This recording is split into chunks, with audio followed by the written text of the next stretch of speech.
ಒಂದು ಹಿರಿಯರಿಗೆ ಮತ್ತು ನೆಕ್ಸ್ಟ್ ಹಿರಿಯರಿಗೆ ಕೌನ್ಸಿಲರ್ ಆಗಿದ್ದರು. ಅವರು ಇತ್ತೀಚೆಗೆ ಎಲ್ರಿಗೂ ತಿಳಿದಂಥ ವಿಷಯ ಅಂತ ಹೇಳಿಬಿಟ್ರೆ ಅವರು ನಮ್ಮನ್ನು ಹಗಲಿಗೆ ಸ್ವರ್ಗಕ್ಕೆ ಹೋಗಿದ್ದಾರೆ. ಅದು ತುಂಬ ದುಃಖಕರವಾದಂಥ ವಿಷಯ. ನಮ್ಮ ಶಾಂತಿನಗರಕ್ಕೆ ಬಂದಿದ್ದಾರೆ. ಒಂದು ದೊಡ್ಡ ಒಂದು ಕಳ್ಕೊಂಡಿದ್ದೀವಿ ಅಂತ ಹೇಳಿದರೆ ಪ್ರಮೋದರು ತೀರ್ಕೊಂಡು ಹೋಗಿರೋದು.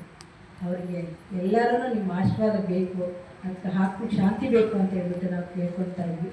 ನಾವೇನಾಗ್ತಿದ್ದೀವಿ ತಪ್ಪಲಿಗೆ ಹಾಕ್ಬಿಟ್ಟಿದ್ವಿ. ನಾವು ಈ ಶಾಂತಿನಗರದ ಗಣೇಶ ದೇವಸ್ಥಾನದ ಹೆಣ್ಮಕ್ಳೆಲ್ಲರೂ ತುಂಬ ಜನ ತುಂಬ ಅಂತ ಅಷ್ಟು ಆಶ್ರಯವಾಗಿದ್ದಾಗ ನಮಗೆ ಎಲ್ಲ ನಮ್ಮ ಕಷ್ಟ ಸುಖಕ್ಕೂ ಮತ್ತು ಪುರೋಹಿತದ್ದು ಸಂಬಳ ಆಗಲಿ ಈ ದೇವಸ್ಥಾನದ ಖರ್ಚು ಅದು ಎಲ್ಲ ನೋಡ್ಕೊತಾ ಇಲ್ಲ.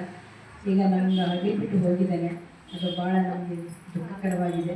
ಅದಕ್ಕೆ ನಿಮ್ಮೆಲ್ಲರನ್ನು ಆಶೀರ್ವಾದ ಆಗ್ತದೆ, ಶಾಂತಿ ಕೋರಬೇಕು ಅಂತ ಹೇಳ್ಬಿಟ್ಟು ನಿಮ್ಮಲ್ಲೆಲ್ಲ ಕೇಳ್ಕೊತಾ ಇದ್ದೀವಿ.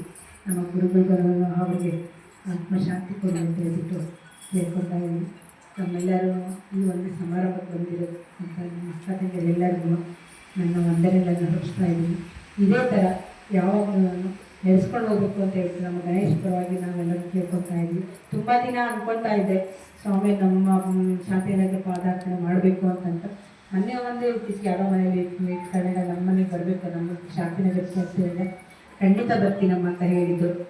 ಅದೇ ರೀತಿ ಅದು ದಂಪತಿಗಳು ಬಂದಿದ್ದಾರೆ. ಇನ್ನೂ ಅದು ನಮಗೆ ತುಂಬ ಸಂತೋಷ ಆಯಿತು. ಅದಕ್ಕೋಸ್ಕರ ಇನ್ನೂ ಹೆಚ್ಚಿನ ಯಾವಾಗಲೂ ಬಂದು ನಮ್ಗೆ ಆಶೀರ್ವಾದ ಕೊಡಬೇಕಂತ ಹೇಳ್ಬಿಟ್ಟು ನಾನು ಕೇಳ್ಕೊತಾ ಇದ್ದೀನಿ. ಏನಾದರೂ ತಪ್ಪಿದೆ ಕ್ಷಮಿಸ್ಬೇಕು ಸ್ವಾಮಿ. ಎಲ್ಲರೂ ಈಗ ಮಹಾಮಂಗಳಾರತಿ ಆಗುತ್ತೆ, ತೀರ್ಥ ಪ್ರಸಾದ ಇರುತ್ತೆ, ಸಾವಧಾನ ತೊಗೊಂಡು ಹೋಗ್ಬೇಕಂತ ಕೇಳ್ಕೊತಾ ಇದ್ದೀನಿ. 15 ನಿಮಿಷ